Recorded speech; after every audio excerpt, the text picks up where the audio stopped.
Question number 3, चतुर्भुज ABCD का क्षेत्रफल ज्ञात कीजिए, जिसमें AD बराबर 24 सेंटीमीटर दिया हुआ है और कोण BAD बराबर दिया हुआ है 90 डिग्री तथा त्रिभुज BCD एक समबाहु त्रिभुज है जिसकी प्रत्येक भुजा 26 सेंटीमीटर है। चतुर्भुज का परिमाप भी ज्ञात कीजिए।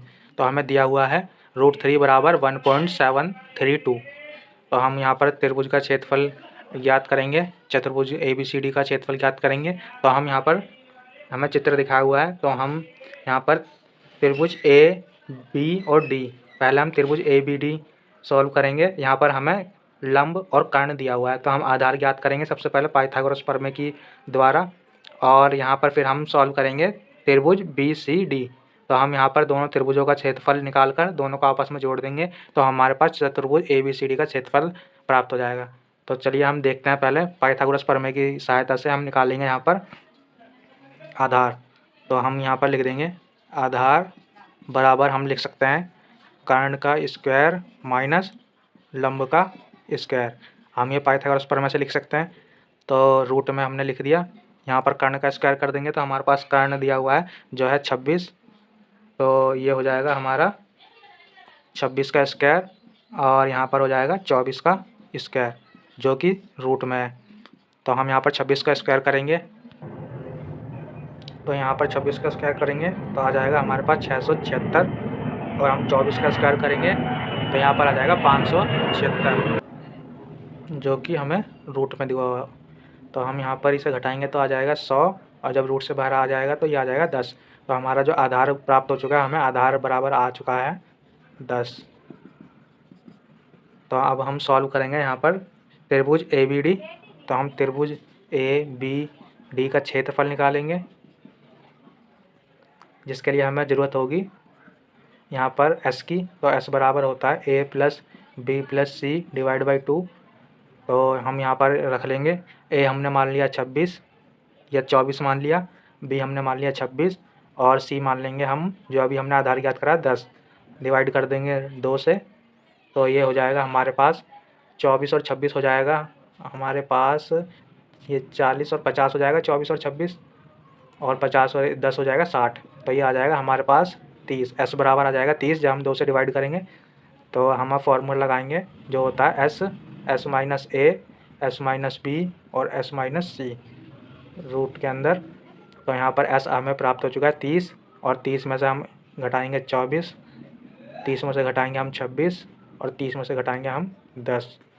तो ये रूट में दिया हुआ है हमें, तो हम लिख देंगे 30 × 6 और 30 × 4, यहाँ पर 30 × 6 इंटू में 4 और इंटू में 20।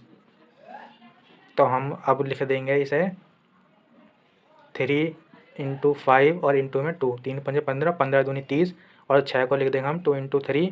4 को हमें इसी प्रकार लिख देंगे, इसका रूट में जब आएगा तो ये 2 आ जाएगा बाहर में, और यहाँ लिख देंगे हम 2 × 5। अब हम यहाँ पर पेयर बना लेंगे। तो यहाँ पर हमें 3 का पेयर मिल गया, 5 का पेयर यहाँ पर है और 2 का पेयर ये यहाँ पर मिल जाएगा हमें। और यहाँ पर हमारे पास जो बचा हुआ है वो है 2, यहाँ पर हमें 2 बचा हुआ दिख रहा है हमारे पास। यहाँ पर ये 20 को हमने यहाँ लिखा हुआ है 2 × 5 = 10, तो हम लिखेंगे यहाँ पर 2 × 5 = 10 और फिर 2 × 20। तो हमारे पास यहाँ 2 का पेयर भी बन जाएगा ये पूरा। तो अब हमारा ये पूरा पेयर तैयार हो चुका है। तो हम इसे लिखेंगे 3 इंटू में 5 और इंटू में हम लिखेंगे 2 और इंटू में लिखेंगे हम यहाँ पर 4 का 2 आ जाएगा, और एक ये जो पेयर हमारा लास्ट में बना था ये। तो अब हम इसकी गुणा कर देंगे, 3 × 5 = 15 और 15 दूनी 30 और यहाँ पर 4। तो 3 इंटू या 30 में 4 की गुणा करेंगे तो ये हो जाएगा 4 × 3 = 12, 120 सेंटीमीटर स्क्वायर। तो हमारे पास आ चुका है यहाँ पर जो त्रिभुज ABD का क्षेत्रफल वो आ चुका है 120 सेंटीमीटर स्क्वायर। अब हम इसी प्रकार ज्ञात करेंगे त्रिभुज CBCD का क्षेत्रफल। तो यहाँ पर हम BCD का क्षेत्रफल ज्ञात करेंगे तो S निकालना पड़ेगा हमें। तो यहाँ पर हम S निकालेंगे तो A हम पहले लिख लेंगे, मान लेते हैं हम A 26 और 26 और 26। यहाँ पर ये दिया हुआ है, तीनों भुजाएं समान दी हुई है हमें, डिवाइड कर देंगे हम 2 से। तो ये हो जाएगा हमारे पास, यहाँ हो जाएगा 3 × 6 = 18, 1 हासिल और 3 दूनी 6 और 1 7। 2 से डिवाइड करेंगे, 2 तिया 6 और 2 छिंग, और यहाँ पर आ जाएगा 2 2 नीम 18। तो हमारे पास यहाँ पर एस आ चुका है 39। हम फॉर्मूले में रख देंगे डायरेक्ट। तो हमारा फॉर्मूला होता है एस, ये रूट के अंदर रहता है एस इंटू में एस माइनस ए। तो हम यहाँ पर कर देंगे 39 माइनस 26। अब हम कर देंगे 39 माइनस 26 और 39 माइनस 26। तो हम यहाँ पर ये सॉल्व कर लेंगे। 39 में से हम 26 घटाएंगे तो हमें प्राप्त होगा 13 इंटू में 13 और इंटू में 13।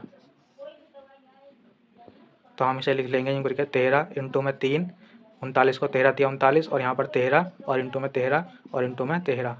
तो यहाँ पर हम पेयर बनाएंगे तो ये एक पेयर बन गया और एक पेयर बन गया। यहाँ पर 3 अकेला बचा हुआ है तो ये रूट में आ जाएगा। हम इसे लिख देंगे 13 इंटू में 13 और इंटू में √3। ये हमारा हो जाएगा त्रिभुज किसका, त्रिभुज हमने कौन सा लिया था यहाँ पर, त्रिभुज लिया था हमने त्रिभुज BCD का क्षेत्रफल आ जाएगा हमारे पास 13 और 13 हो जाएगा हमारे पास 169√3 सेंटीमीटर स्क्वायर। और हमें यहाँ पर √3 की वैल्यू दी हुई थी क्वेश्चन में 1.732। तो हम यहाँ पर गुणा करेंगे 169 की 1.732 से। तो हमें प्राप्त हो जाएगा यहाँ 292.70।